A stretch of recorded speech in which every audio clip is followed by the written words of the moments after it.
പ്രസക്തമാണ്. വഴിക്കടവിലെ കുട്ടിയുടെ മരണത്തിൽ ഗൂഢാലോചന ഉണ്ടെന്ന് താൻ പറഞ്ഞിട്ടില്ലെന്നാണ് വനമന്ത്രി AK ശശീന്ദ്രൻ ഇന്ന് മണ്ഡലത്തിലേക്ക് എത്തിയ ശേഷം പ്രതികരിച്ചത്. ഗൂഢാലോചന സംശയിക്കുന്നു എന്നാണ് താൻ പറഞ്ഞത്. തൻ്റെ പ്രസ്താവന വളച്ചൊടിക്കുകയാണ് ചെയ്തത്. വിഷയത്തിൽ രാഷ്ട്രീയ മുതലെടുപ്പിന് UDF ശ്രമിച്ചു എന്നാണ് ഉദ്ദേശിച്ചതെന്നുമാണ് മന്ത്രി നടത്തുന്ന പ്രസ്താവന. പെട്ടെന്ന് നടന്നതിന്റെ പേരിൽ ഇതിന്റെ രാഷ്ട്രീയ മുതലെടുപ്പ് നടത്താൻ ഗൂഢാലോചന നടത്തിയെന്നാണ്. ഈ ഒരു സംഭവത്തെ തെരഞ്ഞെടുപ്പിനെ മുമ്പിൽ കണ്ടുകൊണ്ടുള്ള രാഷ്ട്രീയ മുതലെടുപ്പിന് വേണ്ടി ഗൂഢാലോചന നടത്തിയെന്ന് സംശയിക്കുന്നു എന്നാണ് എല്ലാ ക്ലിപ്പിംഗ്സും ചോദിച്ചത്. ഞാൻ രാവിലെ പത്രക്കാരെ ഇന്നലെ കണ്ടു പറഞ്ഞു, ഞാൻ ആരോപണം ഉന്നയിക്കുകയല്ല എന്ന് തന്നെ പറഞ്ഞിട്ടുണ്ട്. അത് പറഞ്ഞതിന് ശേഷം ഇതായിപ്പം ഗൂഢാലോചന എന്നെ ഒറ്റപ്പെടുത്തി ആക്രമിക്കാനുള്ള ഒരു ശ്രമത്തിൽ മാധ്യമങ്ങൾ ദയവായി പങ്കെടുക്കരുത്. അതായത് ഈ അപകടത്തിൽ പറയുന്നത് ഈ കുട്ടി മരിച്ച സംഭവത്തെ UDF രാഷ്ട്രീയ മുതലെടുപ്പിന് വേണ്ടി ഉപയോഗിച്ചുകൊണ്ടാണ്. അത് അത്ര പെട്ടെന്ന് നടന്നല്ലോ ഞാനൊന്നും പറഞ്ഞില്ല. അത്ര പെട്ടെന്ന് മലപ്പുറത്ത് വരെ പരിപാടി നടന്നെങ്കിൽ നിലമ്പൂരിൽ പരിപാടി നടക്കും മുമ്പേ, പ്രതിഷേധം നടക്കും മുമ്പേ മലപ്പുറത്ത് പ്രതിഷേധം നടപ്പോൾ ഇവർ എന്ന് പറഞ്ഞാൽ കിട്ടിയ അവസരം മുതലാക്കാനുള്ള എല്ലാ ഏർപ്പാടും അവർ സൂക്ഷിച്ചു വെച്ചിട്ടുണ്ട്. അത് ശരിയായില്ല എന്നാണ് ഞാൻ പറഞ്ഞത്. അത് ശരിയല്ല എന്നുള്ളത് തന്നെയാണ് എല്ലാവരുടെയും അഭിപ്രായം. ഇടതുപക്ഷ ജനാധിപത്യ മുന്നണി ഇതുമായിട്ട് ബന്ധപ്പെട്ട് പ്രതികരിച്ചവരെല്ലാം തന്നെ ഇത്തരമൊരു രാഷ്ട്രീയ ഗൂഢാലോചന നടത്തിയിട്ടുണ്ടെന്ന് അവരും പറഞ്ഞിട്ടുണ്ട്. അല്ലാതെ കുട്ടി മരിച്ചതിൽ ഈ കുട്ടി അതിപ്പോ ഞാൻ പറഞ്ഞല്ലോ, എന്തിനാണ് പറഞ്ഞത്, മനഃപൂർവ്വമല്ലാത്ത കൊലപാതകത്തിന് കേസെടുത്തിട്ടുണ്ടെന്നല്ലേ ഞാൻ പറഞ്ഞത്. അപ്പൊ പിന്നെ എങ്ങനെ അതിലെങ്ങനെ ഒരു മിനിസ്റ്റർ ഇന്നലെ പറഞ്ഞത് ഈ അപകടത്തിൽ സംശയമുണ്ടോ എന്ന് ചോദിച്ചപ്പോൾ അതിൽ സംശയമുണ്ട്, അത് ബോധപൂർവമായി ചെയ്താണോ എന്നാണ് മിനിസ്റ്റർ ഇന്നലെ പറഞ്ഞത്.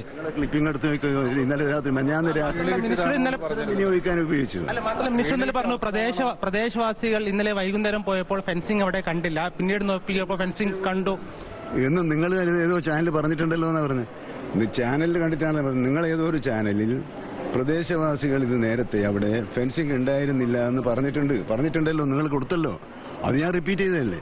അതിനങ്ങനെ ഞാൻ ഈ മരണത്തിൽ ഗൂഢാലോചനയുണ്ട് എന്ന് ഞാൻ പറഞ്ഞിട്ടില്ല. നമ്മൾ ചോദിച്ചു മിനിസ്റ്റർ കൃത്യമായിട്ട് അങ്ങനെ തന്നെയായിരുന്നു പറഞ്ഞത്. നിങ്ങളെ രാത്രി 12 മണിക്ക് അടുത്ത് ക്ലിപ്പിംഗ് പിന്നീടും കണ്ടിരുന്നല്ലോ, അപ്പൊ അങ്ങനെയാ പറഞ്ഞത്. അപ്പോൾ നിങ്ങൾ തെറ്റിദ്ധരിച്ചതാണ്, അത് ട്വിസ്റ്റ് ചെയ്തതാണ്. ഇതാണ് മന്ത്രിയുടെ വാദം. മന്ത്രി എന്തായാലും ഇന്നലത്തെ പ്രസ്താവന വലിയ രാഷ്ട്രീയ വിവാദമായി UDF മാറ്റിയ പശ്ചാത്തലത്തിൽ അദ്ദേഹം നിലപാട് തിരുത്തുന്നു എന്ന് മാത്രമല്ല, നേരത്തെ ഇടതുമുന്നണിക്കകത്ത് ഈ വിഷയത്തിൽ ആശയക്കുഴപ്പമുണ്ട് എന്ന സൂചന കൂടി മന്ത്രിയുടെ വാക്കുകളിലുണ്ട്. യഥാർത്ഥത്തിൽ മന്ത്രി AK ശശീന്ദ്രൻ്റെ വാക്കുകൾ തെറ്റിദ്ധരിക്കപ്പെട്ടതാണോ, മാധ്യമങ്ങൾ അതിൽ തെറ്റായ വാർത്ത നൽകിയതാണോ, നമുക്കത് പരിശോധിക്കേണ്ടതുണ്ട്. ഇന്നലെ കോഴിക്കോട് മന്ത്രി പറഞ്ഞത് എന്താണ്, അതുകൂടി ഒന്ന് കേൾക്കാം. നാട്ടുകാരറിയും മുമ്പ് മലപ്പുറത്ത് പ്രകടനം നടന്നല്ലോ. അതെങ്ങനെ പ്രകടനം നടന്നത്? അപ്പൊ അതൊക്കെ കൂട്ടി വായിക്കുമ്പോൾ ഉണ്ടാകുന്ന സംശയമാണ്. ഞാൻ സംശയം എന്ന് തന്നെയാണ് പറഞ്ഞത്. ഞാൻ കുറ്റം ആരോപിക്കുകയില്ല.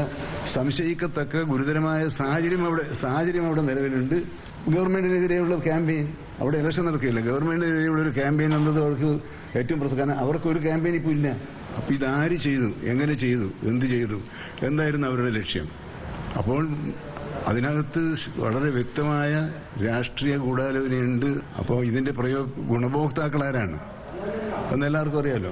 ഇതേവരെ തണുത്തു ഉറഞ്ഞു പോയ പ്രചരണത്തെ ഒന്ന് കൊഴുപ്പിക്കാനുള്ള ഒരു സ്റ്റാർട്ടർ എന്നുള്ള നിലയിൽ ഇങ്ങനെയൊരു സംഭവം ബോധപൂർവം ഉണ്ടാക്കിയെടുത്താൽ സാധിക്കുമല്ലോ, പാവപ്പെട്ട കർഷക ജനതയുടെ വികാരങ്ങളെ തട്ടിയുണർത്താൻ കഴിയുമല്ലോ, ആ വികാരം ഗവൺമെന്റിനെതിരായി മാറ്റാൻ കഴിയുമല്ലോ എന്ന് ആലോചിച്ചിട്ടുണ്ടാകാമെന്ന് ചിന്തിക്കുന്നതിൽ യുക്തിയില്ല എന്ന് പറയാൻ സാധിക്കില്ല.